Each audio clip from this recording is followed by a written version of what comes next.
우리 정세균 전 대표님 오시는데 박수 한번 보내주세요.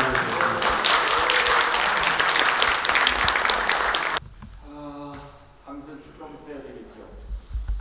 지금 가만히 있어봐. 64니까 한 4, 5개월 어떠세요? 이제 뭐 등원하셔서 초선 위원님들도 계시고 또 아니면 다선들도 계신데 좀 익숙해지셨나요? 아직이죠? 하여튼 축하드려요. 저는 이제 오래전이에요. 제가 처음 등원할 때는 사실 의원은 다 똑같아요. 기초나 광역이나 국회나 단지 범위가 다르고 하는 일이 약간 다를 뿐이지 기본은 저는 의원은 다 똑같다고 생각해요. 그래서 여러분들 이제 동료로서 진심으로 축하하고 특히 이제 여러분들은 강원, 충청, 인천 그렇죠? 근데 아마 못 오신 분들도 많으시다고 얘기 들었습니다만은 쉬운 지역이 아니잖아요, 우리들한테. 그런 데서 여러분들이 당선되셨기 때문에 정말 다시 한번 축하하면서 여러분들의 당선은 본인에게는 영광이고 또 성취이지만 당의 입장에서 보면 여러분들이 당의 자산이에요. 자산. 여러분들이 없으면 어디에 딛고 당이 뿌리를 내리고 국민들과 소통하겠습니까? 그래서 여러분들께 이렇게 당선되어 주셔서 감사합니다 하는 말씀을 드리죠. 박수 한번 같이 쳐드립니다.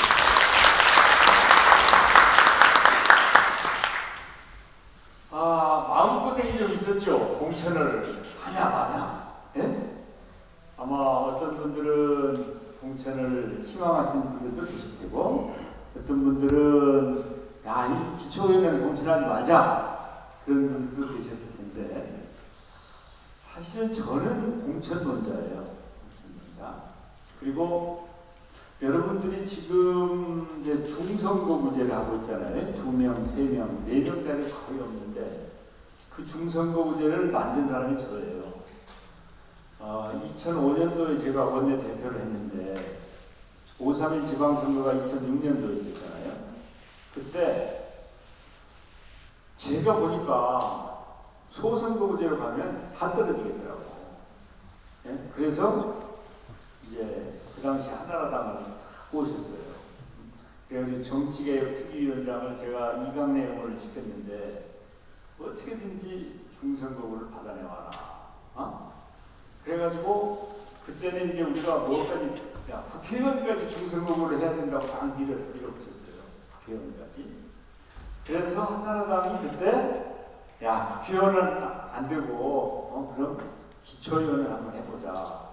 그래서 원래는 2인짜리는 없고 3인 4인으로 하는 거였어요. 3인 4인. 특별한 경우만 2인으로 하고 그러면 그 당시에 이제 취약지역, 우리 취약지역에서도 3인 선거구나 4인 선거구면 1명 혹은 2명 나가면 우리도 당선된다. 그래서 이제 그렇게 했었는데 실제로 그때 말이죠. 광역의원은 소선거구였고 기초의원은 중선거구였는데 원래 3명, 4명이었는데 4명짜리를 새누리당이 대구에서부터 2명으로 잘랐어요. 2명으로. 분할했어요. 그건 이제 선거구 협정 권한은 도의회에 있거든. 국회는 원래 입법 취지는 3명, 4명으로 하라는 건데 도의회에서 선거구 협정하면서 2명으로 잘라버린 거예요. 4명짜리를. 그래가지고 이제 2명, 3명으로 대부분 되었는데 2명짜리가 제일 많죠. 그래서 그때 이제 기초는 중선거구고 광역은 소선거구였어요. 근데 서울, 경기, 인천에서 기초의원은 한 30% 우리가 먹었어요. 30% 5.3일 지방선거 때. 근데 광역은 한 명도 안 됐어요. 이제 비례만 되고 그 지역구는 한 명도 안 됐어. 그래서 이제 그때 새누리당이 그 당시 한나라당이 이거 괜히 중선거구했다 그렇게 후회했던 적이 있죠. 그리고 지난번 선거 때 6.4 지방선거를 할 때 제가 그때 당 대표를 하고 있을 때 하면 그때 이제 또 다시 소선거구제를 환원하자고 새누리당에서 계속 요청을 했어요. 그리고 우리들도 호남에서는 소선거구제를 원해요. 중선거구제니까 이게 너무 넓어서 관리하기 힘들고 여러 가지 문제가 있다. 그래가지고 제가 대표할 때도 어서오세요. 그 압력이 심했어요, 저한테. 소선거구를 다시 환원해달라. 그게 제가 그랬죠. 이제 전당대회를 할 텐데 소선거구제 환원해주면 지지하고 안 해주면 못하겠다. 그래서 지지를 못 받으면 어쩔 수 없지만 이것은 우리가 취약한 지역에 어느 정도 뿌리를 내도 우리 정당이 뿌리를 내릴 때까지는 어쩔 수 없다. 지역주의를 우리가 해소하거나 완화해야 되는데 그나마 영남에서도 중선거구제를 하기 때문에 우리 당선자를 낼 수 있다. 우리 전체에서 당선자 다 내거든요. 어디 다 있어요. 대구까지도 경북도 있고. 그런데 이게 만약에 다시 옛날로 돌아가서 한 명도 당선이 안 된다 그러면 무슨 낙으로 무슨 희망으로 우리 당을 하겠냐. 그냥 안 된다. 이게 어느 정도 완화될 때까지는 그냥 가야 된다. 그게 원래 제 지론이어서 그렇게 한 거예요.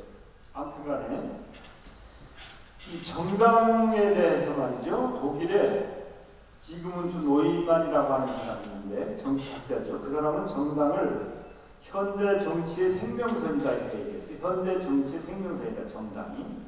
또 미국의 정치학자인 이 사람은 유명한 사람이라서 여러분들도 아실 거예요. 아마 샤츠 슈나이더라고 하는 사람이 있는데 그 사람은 정당이 정치의 부속품이 아니라 정치의 중심이다 이렇게 얘기를 했어요.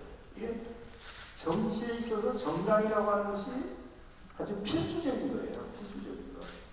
정당이 없이는 정치가 이루어지지 않는 것이고 일당 독재를 하는 나라는 사실은 그건 국민의 뜻이나 이런 건 아무 의미가 없는 것이고 그냥 독재자의 아니면 상층부의 뜻이 그대로 전달되는 왕권 시대와 별반 다름이 없는 것이죠.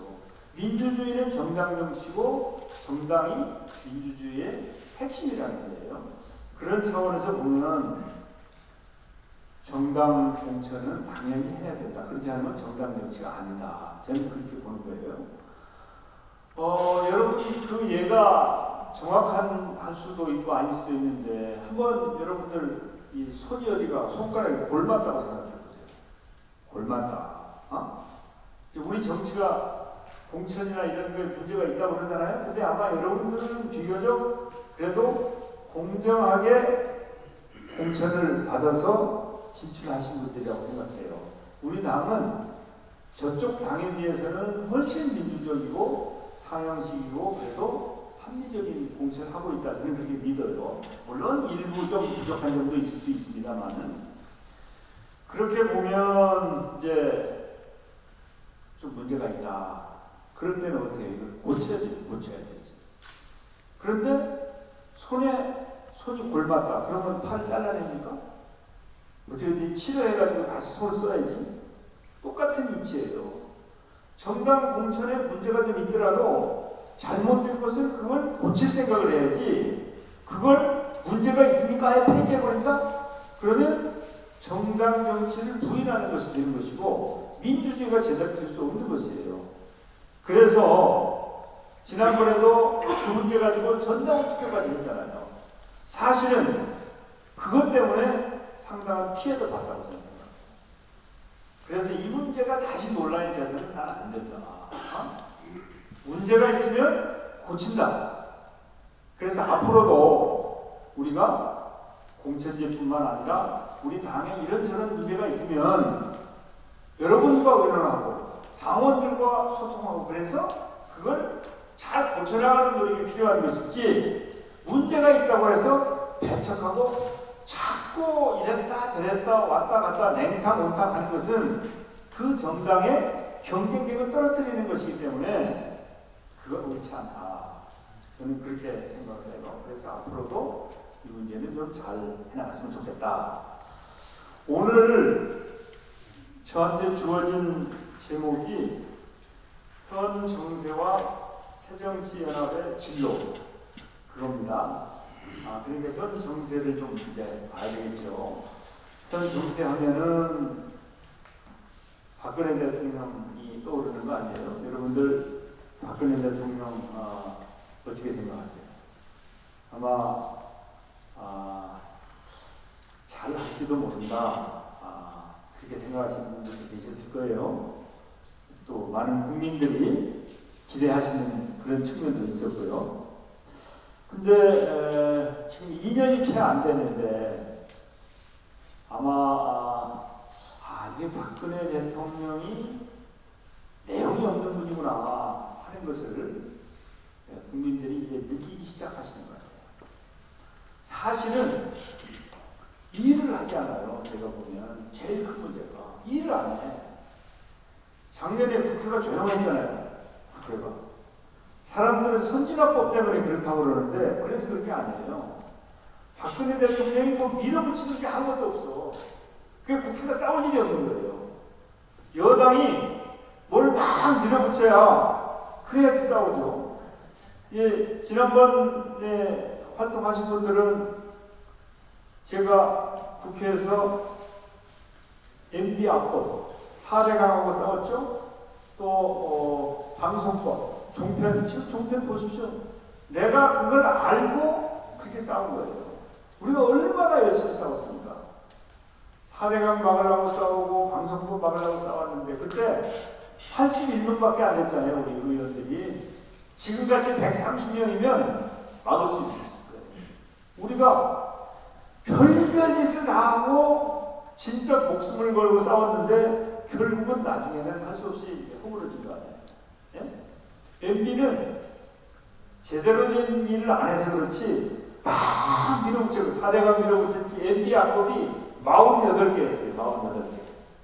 그거하고 싸우느라고 죽을 고생을 한 거예요. 우리는. 근데 박근혜 대통령이 일을 안 해. 일을. 예?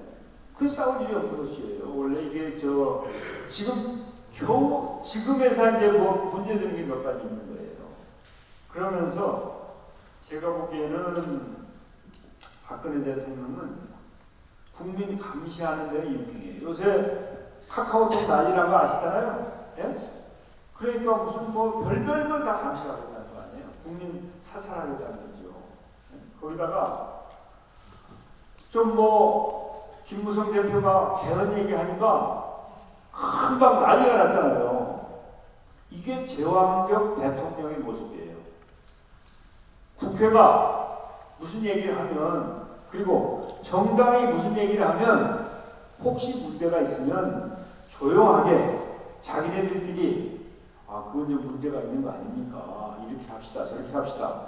그건 당정협의라는 걸 통해서 하는 거예요. 그런데 공개적으로 여당 대표를 나무랬잖아요. 이게 제왕적인, 그걸 왕하고 똑같은 생각을 가지고 있는 거예요. 그래서 이런 모습은 정치를 하는 모습이 아니고 통치를 하는 모습이에요. 통치. 사실은 정치와 통치가 구분되는 것이죠. 양방향, 소통, 대화, 타협, 이런 게 정치고, 통치는 일방적으로 내리꽂는 거 아닙니까? 우리가 지금 헌법을 좀 고쳐야 되겠다고 하는 것은 이런 제왕적 대통령 문제, 이걸 조금 완화해서 대통령의 권한을 좀 축소하고 의회의 권한을 좀 늘려야 된다.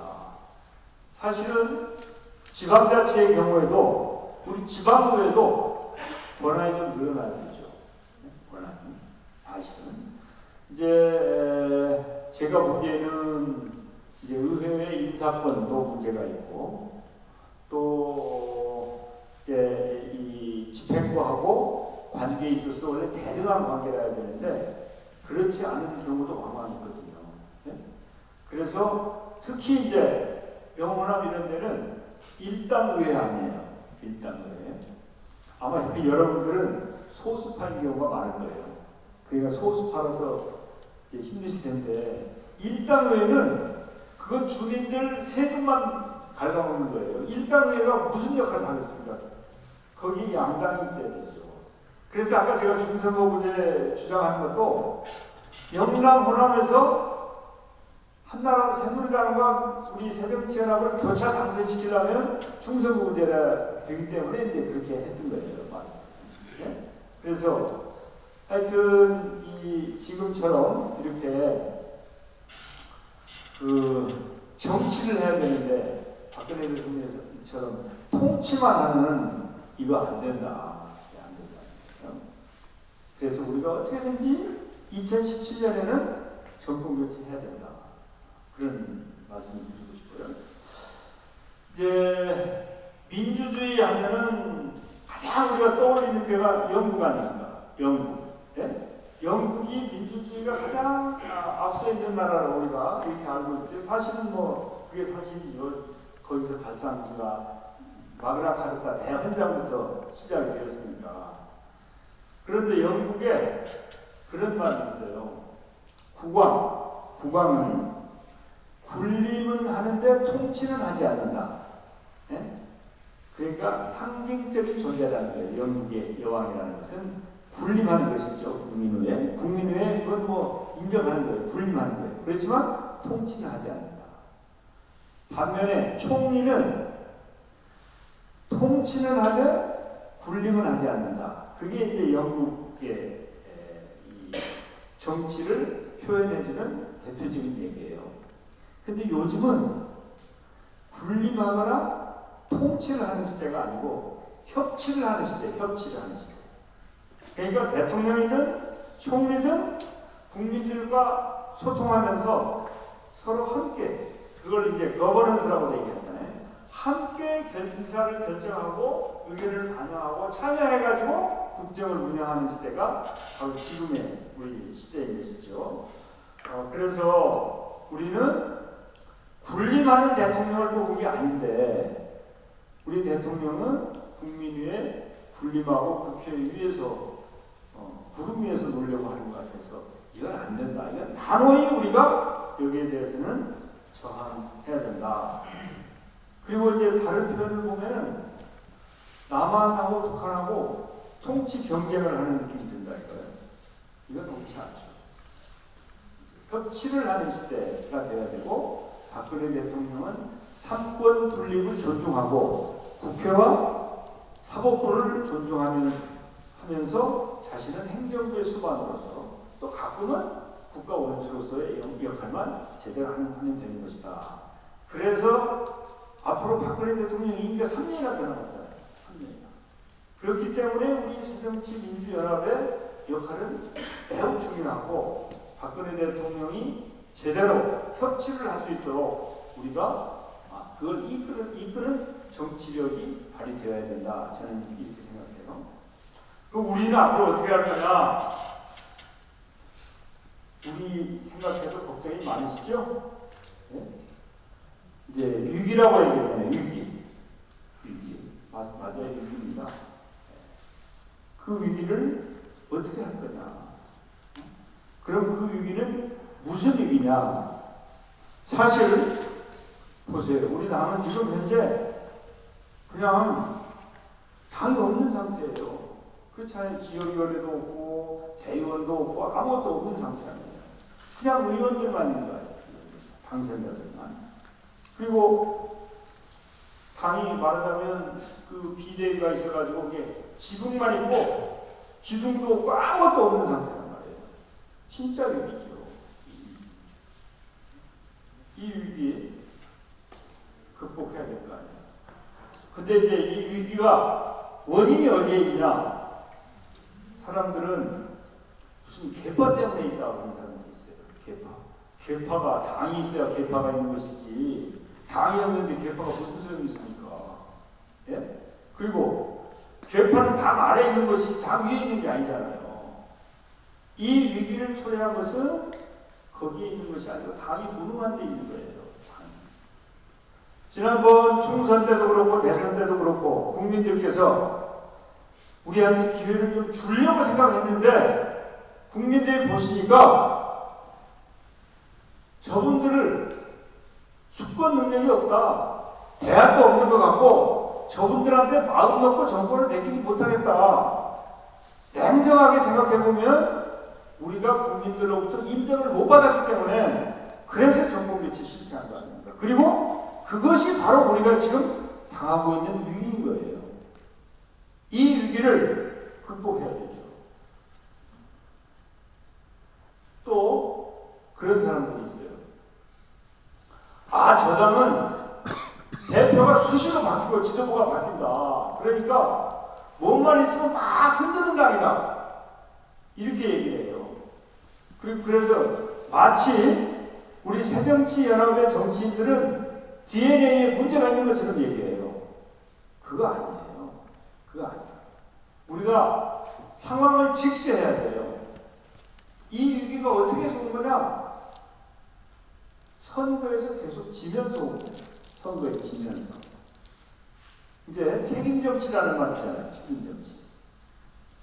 선거에 지지 않으면 그냥 지도부는 유지되는 거예요. 그런데 선거에 지면 그 선거에 진 것에 대한 책임을 지도부가 지는 것이 책임정치인 거예요. 여러분께서 주민들의 뜻을 제대로 반영하지 못하고 구정을 혹은 군정을, 시정을 제대로 잘 집행하지 못하면 거기에 대해서 책임을 져야 되는 거예요. 그게 책임정치고, 정당에서는 선거에 지거나 결정적인 실수를 하면, 실책을 하면 거기에 대해서 책임을 지는 거예요. 그런데 우리 당이 지도부가 많이 바뀌었잖아요. 예? 그리고 옛날에 여기 열린우리당 출신 아닌 분들도 계신데 43대 빵이라고 해가지고 망신당했던 때가 있어요. 그게 우리가 DNA가 문제가 있어서 그런 게 아니에요. 구조적으로 우리가 재보선에 좀 취약하게 되어 있어요. 재보선에. 예?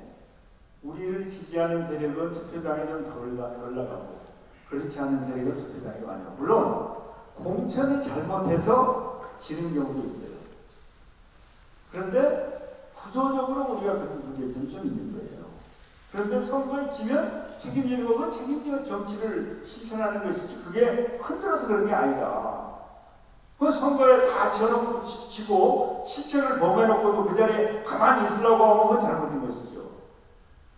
반면에 제가 좀 잘난 체를 좀 해보면요.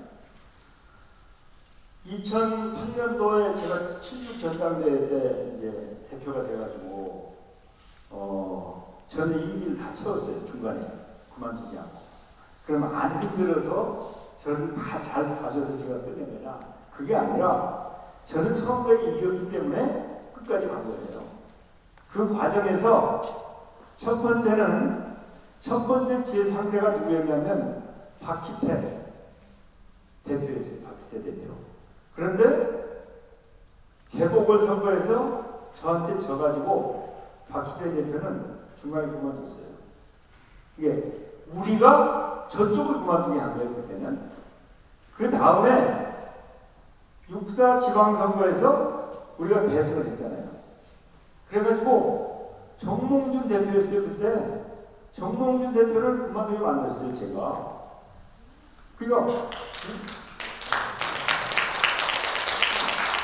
제가 잘난 척을 해서 미안합니다. 근데 이게 사실이잖아요. 사실. 이게 우리가 잘하고 우리가 이기면 저쪽이 무너지는 거예요. 이게 우리가 앞으로 저쪽을 무너뜨릴 국리를 해야 되는 거예요. 우리가 이겨서. 그것뿐이 아니에요. 제가 2005년도에 원내대표를 했어요. 원내대표를. 아까 원내대표 했다고 말씀드렸죠. 그때 5.3일 지방선거 그 선거법 만들었는데 그때 처음에 제 카운터 파트가 누구였냐면 김덕룡 원내대표예요. 김덕룡. 한나라당, 한나라당의 김덕룡 원내대표. 그런데 충청권 여기 오셨잖아요. 행정수도 특별법. 그걸 저하고 둘이 붙은 거예요. 국회에서. 근데 제가 이겼어요. 행정수도 특별법을 그쪽에서는 막으려고 그러고 나는 통과시키려고 그러는데 나 통과시키고 그쪽이 졌단 말이에요. 그래가지고 김동용 원내대표가 그만뒀어요. 그만뒀다고. 그래도 누가 왔냐? 강재섭 대표가 왔어요. 강재섭 대표가. 네? 강재섭 대표라고 이제 대구에. 저는 그때 3선대. 김동명도 5선이고 강재섭도 5선이에요. 강재섭 원내대표가 왔다고. 근데 그해 정기국회에서 혹시 기억하시는 분들 계실지 모르겠는데 사립학교법이라는 걸 내가 강행체를 했어요. 사립학교법. 네? 사립학교 재단이 횡포하지 못하도록 하는 법을 강행체를 해가지고 그때 또 거기에 책임을 지고 강재섭 대표가 물러났어요. 그래서 세 번째 원내대표가 누가 왔냐? 이재호 대표가 온 거예요. 이재호 씨 있잖아요. 은평에. 네? 그러니까 저는 당 대표를 하면서도 저쪽을 2명을 아웃시켰고 원내대표를 하면서도 2명을 아웃시키고 3명을 제가 선택을 한 거예요. 3명을. 그러니까 원내대표는 실책을 원내 투쟁에서 패하면 책임지는 것이고 당대표는 선거에 패하면 책임지는 거예요. 그래서 마치 우리 당의 정치인들이 DNA가 문제가 있고 이놈들은 맨날 흔들기나 하고 싸움이나 하고 개파 노름이나 하고 그래서 우리가 이런 게 아니다. 최소한도 우리가 저 사람들보다 더 도덕적이고 더 인간미가 있고 인정머리가 있는 정당이 우리 당이지 저 사람들은 이해관계에 따라서만 똘똘 뭉치는 사람들이지 우리보다 절대 우위에 있는 사람들이 아니다. 그 점을 제가 말씀드리기 위해서 제가 이 말씀을 드린 거예요. 그렇게 이제 공감이 가시죠? 흔들어서 문제가 있는 거 아닙니다. 그러면 위기 극복을 누가 할 거냐? 우리가 할 수밖에 없는 거 아니에요. 그러나 어차피 우리가 이런 괜찮은 사람들임에도 불구하고 위기를 맞고 있고 우리에게는 다음 총선거에서 승리하고 정권교체를 꼭 해야 되는 절체절명의 과제가 우리한테 있는 거예요. 특히 여러분들께서는 다음 총선을 감당하셔야 되잖아요. 함께 위원장과 함께 우리 후보들하고 함께. 그래서 우리가 이 위기를 우리가 스스로 극복해야 되는데 과연 우리 새정치민주연합이 그럴 능력이 있는 사람들이냐? 이 당이 어떤 정당이냐? 여러분들은 당력에 따라서 이제 판단이 다르실 수 있는데 제가 보기에는 진짜 괜찮은 당이에요. 이 당이 진짜로. 왜 괜찮은가 제가 한번 말씀드려볼까요? 대한민국의 민주화 누가 앞장서서 이뤘습니까? 민주화를 우리 선배들 민주당의 선배들이 중심이 돼가지고 민주주의 하는 거죠. 3.15 부정선거 때 마산에 제가 유적지를 가봤더니 마산의 민주당사에서 3.15 부정선거에 항거하기 위해서 거기서 출발했다고 이 길바닥에 딱 마크를 돌로 해놨더라고요. 네, 돌로. 그때부터 또 김대중 총재가 민주화를 위해서 투쟁하고 또 쭉 해온 게 바로 우리 선배들이 민주화를 이룬 거예요. 대한민국의 민주화를 이룬 정당이 새누리당이냐 새정치민주연합이냐 답은 뻔한 거 아니에요. 우리 민주화를 한 정당이에요. 두 번째, 지금 지방자치 하고 있잖아요. 지방자치가 그냥 됐습니까? 1990년에 김대중 총재께서 13일 동안 단식 투쟁을 해서 얻어낸 게 지방자치예요. 벌써 25년이나 됐으니까 여러분들은 기억이 별로 없으실지 모르겠는데 대한민국의 지방자치는 김대중 총재의 단식으로 얻어낸 거예요. 13일 동안 단식을 하셨어요. 그분이 연세가 그렇게 많으신 분이. 저는 지난번 방송법 투쟁할 때 저도 일주일 동안 단식을 했어요. 일주일 동안. 근데 일주일 했는데도 힘들더라고요. 근데 이제 일주일 원래 저도 김대중 총재님만큼 하려고 했었는데 그냥 저쪽에서 강행 처리하는데 일주일 만에 당해가지고 할 수 없이 이제 그만뒀는데 한식으로 얻어낸 대한민국의 지방자치 풀뿌리 민주주의는 우리 당이 만든 것이다. 세 번째, 지금 공천을 상향식으로 하고 있잖아요. 상향식으로. 이 상향식 공천도 우리가 시작한 거예요. 지금도 우리가 더 상향식을 하고 있고, 저 사람들은 내리꽂는 공천을 하고 있잖아요. 네? 그게 정당의 민주화, 대한민국의 민주화도 우리가 했지만 정당의 민주화도 우리가 한 것이다.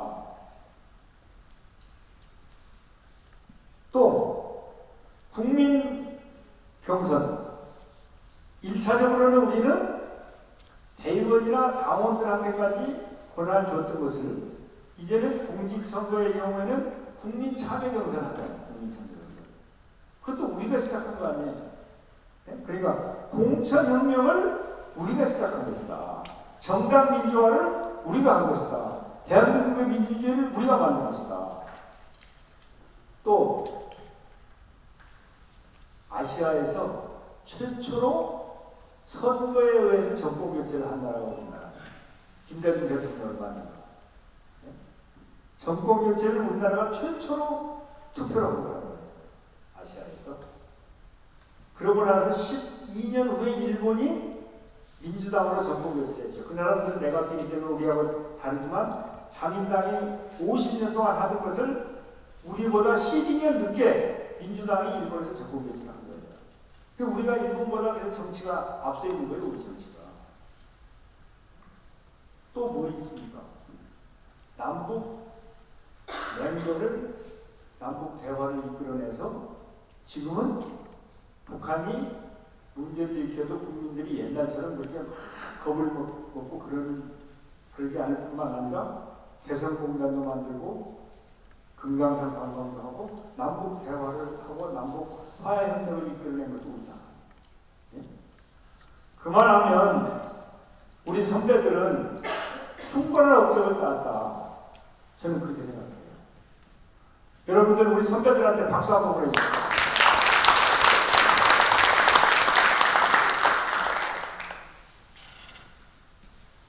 그럼에도 불구하고 우리는 위기에 처해 있기 때문에 이 위기를 우리가 극복해야 된다. 그럼 어떻게 극복할 거냐? 한마디로 성역 없는 변화를 해야 된다. 성역 없는 변화를 해야 된다.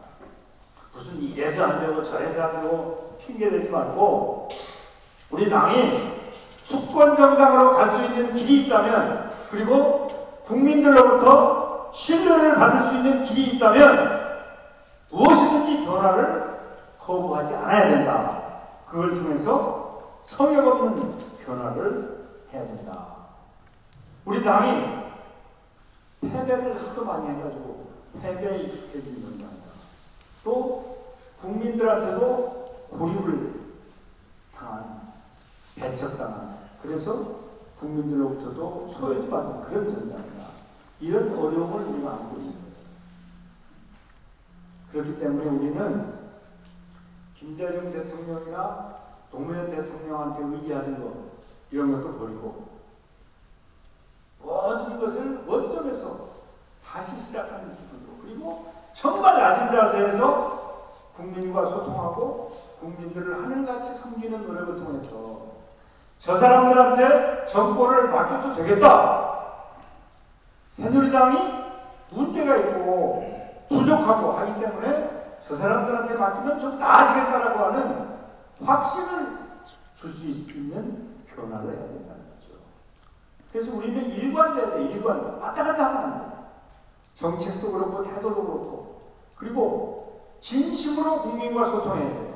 가슴을 열어놓고, 특히 우리는 소외받은 국민, 힘없는 국민, 가난한 국민, 이런 어려운 사람들, 장애인들, 또 혼자 사는 분들, 이런 어려운 분들하고 정말 가슴을 열어놓고 소통을 하고, 그냥 표를 위해서가 아니고 진심으로 내가 이들을 위해서 무슨 일을 할 수 있는지 그 일을 찾아서 열심히 해야 된다고 생각해요.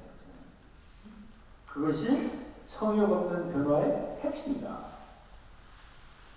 그래서 우리가 정치를 하는 의미를 우리 국민의 삶의 질을 높이는데, 우리 국민이 마음 편하게 하는데, 우리 국민이 먹고 사는데 도움이 되는 일이라면 무슨 일이든지 마다하지 않고 해야 된다. 그것이 성역 없는 변화다. 지도부는 변하고 나는 안 변화도 된다? 당원은 변하고 나는 빼도 된다. 이거 아니라는 거죠. 우리 모두 다 함께 성역 없는 변화를 해보자. 그래서 정말 국민들로부터 신뢰를 얻어보자. 그 말씀을 여러분들한테 드리고 싶은 거예요. 그 방법으로 올바른 정치를 하자. 올바른 정치. 그래서 저는 그것을 정정이라고 해요. 정.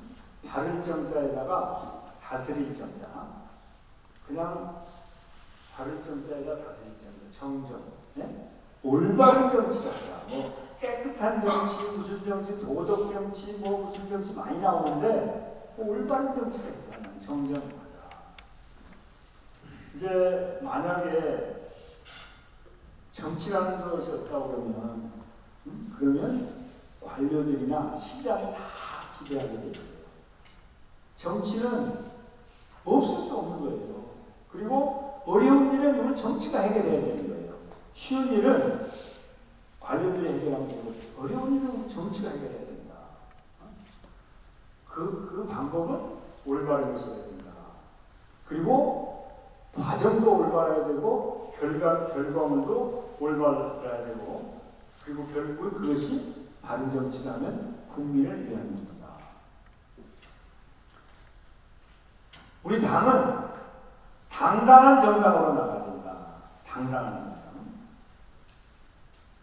그래서 우리가 무슨 비굴할 필요도 없고 또 이해관계만 쫓는 그런 정당도 아니고 진심으로 나라를 위하고 내가 대표하는 지역을 위하고 우리들의 국민을 위하는 그런 바른 정치를 통한 당당한 정당은, 그러면 결국은 우리가 국민들로부터 신뢰를 얻을 수 있다. 저는 그렇게 생각합니다.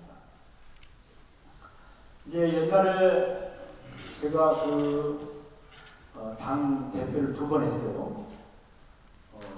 2007년도에 열린우리당의 마지막 당 의장을 했습니다. 그때 저는 이게 통합을 하지 않으면 안 되겠구나. 통합을 하지 않으면 안 되겠구나. 민주당하고 그 당시에 이제 민주당하고 열린우리당하고 분당이 돼 있었는데 이거 꼭 통합해야 되겠다.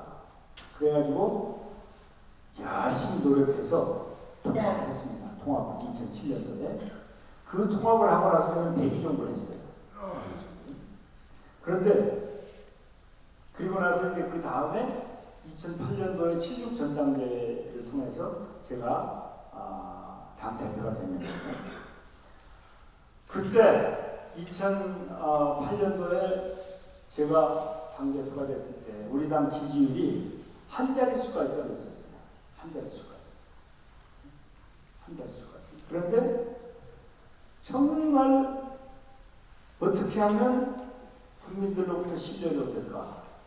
어떻게 하면 수권 능력을 갖출까? 그 길은 선거에 승리하는 것이다. 그래서 제가 재보선에 승리하기 위해서 공천을 정말 바르게 하려고 노력했어요. 나 친한 사람과 이런 사람이 아니고 누구를 공천하면 이거 이길 수 있겠냐. 그 공천을 굉장히 주의해서 하고, 그 다음에 가서 그냥 내 선거보다 더 열심히 발로 떴어요. 지금은 제가 종로구가 제 선거구인지 아시죠? 옛날에는 제가 호남이 제 선거구였어요. 전라북도에 무진장 무주, 진안, 장수, 임, 진료 4개군이 제 선거구였거든요. 예? 그러니까 거기서 선거할 때는 그냥 땅 주고 헤엄치기였어요. 초선할 때는 이제 쉽지 않았는데, 초선할 때는 옛날에 그 총리급하고 붙었으니까 어려웠는데 재선, 3선, 4선을 그냥 쉽게 되는데 종로에 와서 하려니까 굉장히 힘들더라고요. 정말 무지무지 노력했는데 하여튼 굉장히 어려워서 재보선에 승리하기 위해서 공천을 제대로 하고 또 그냥 가서 열심히 발을 뛴 거예요. 동시에 뭘 했냐? 제가 슬로건을 생활 속으로 국민 속으로 그런 슬로건을 내놨어요. 네? 생활 속으로 국민 속으로. 그러니까 생활 정치를 제가 그때 부르짖은 거예요. 2008년도에 생활 정치. 지금도 생활 정치 얘기들 많이 하잖아요. 생활 정치. 결국은 국민들을 편하게 해주고 국민들의 삶의 질을 높여주는 길밖에 없다.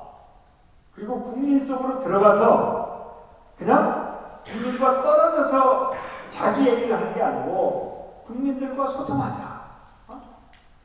그래서 열심히 그런 노력을 하고 인생 현장을 굉장히 열심히 찾았죠, 그때. 그러다 보니까 결국은 이제 재보선에서 승리하면서 신뢰를 쌓고 국민들과 현장에 나가서 소통을 하고 정책도 일관되게 하면서 서민과 중산층을 위한 정책을 펼치고 그랬더니 2010년도 6.4 지방선거에서 우리가 대선을 한 거 아니에요. 지금까지 근래에 들어와서 우리 당이 가장 큰 승리를 한 게 6.4 지방선거입니다. 그때는 광역단체장, 기초단체장, 광역의원, 기초의원 다 이겼잖아요. 엄청난 승리를 했었죠. 그게 바로 그런 노력을 통해서 승리를 한 것이다. 그래서 지금도 우리가 국민 속으로 가야 되고 생활정치를 해야 된다. 근데 생활정치의 천병, 최전선에서 생활정치를 실천해야 되실 분들이 바로 여러분들이십니다. 그렇다고 저는 안 하겠다는 말씀은 아니고 저도 같이 하는데 네? 아까 말씀드렸잖아요. 의원은 다 똑같은 것이다. 단지 범위만 가르친다. 이렇게 말씀드렸잖아요. 그런데 여러분들이 국회의원보다 더 지역 밀착형 정치를 하고 계시잖아요. 그러니까 여러분들이야말로 진짜 생활정치를 하셔야 되는 분들이에요. 그래서 항상 국민 속으로 들어가서 정치를 하자. 그리고 그것을 한마디로 표현하면요. 여러분들 가끔 맥주들 한 잔씩 하시죠? 그럴 때 이 건배 구호가 뭐예요? 건배 구호. 뭐 요새 보니까 머리 좋은 분들 많더라고요. 근데 제가 가장 좋아하는 건배 구호가 있어요. 그게 우문현답이에요. 우문현답이 뭔지 아세요? 아시죠? 네? 우리들의 문제는 현장에 답이 있다. 그게 건배고 우문현답입니다. 우문현답. 우리들의 문제는 현장에 답이 있다. 네? 꼭 잊어버리지 마세요. 혹시 제가 드린 말씀 중에 다른 거 다 잊어버리더라도 생활정치, 국민 속으로 우문현답 그것만 딱 기억하시고 여러분들이 4년 동안 의정활동을 그렇게 하시면 다음 당선은 제가 보장합니다.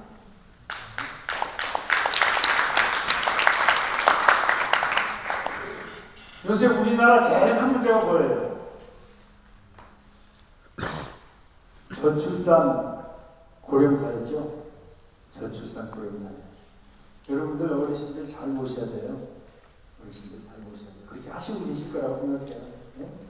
다 내 부모님이라고 생각하시고 어르신들 잘 모셔주시고요.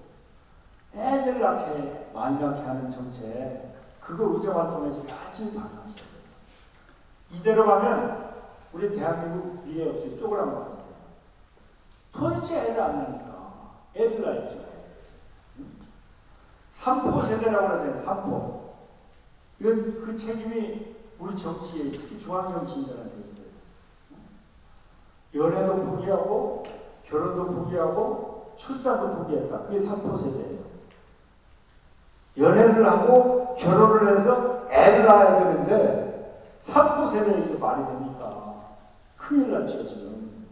그래서 우리는 아이 낳고 싶은 나라를 우리가 만들어야 됩니다. 아이 낳고 싶은 나라.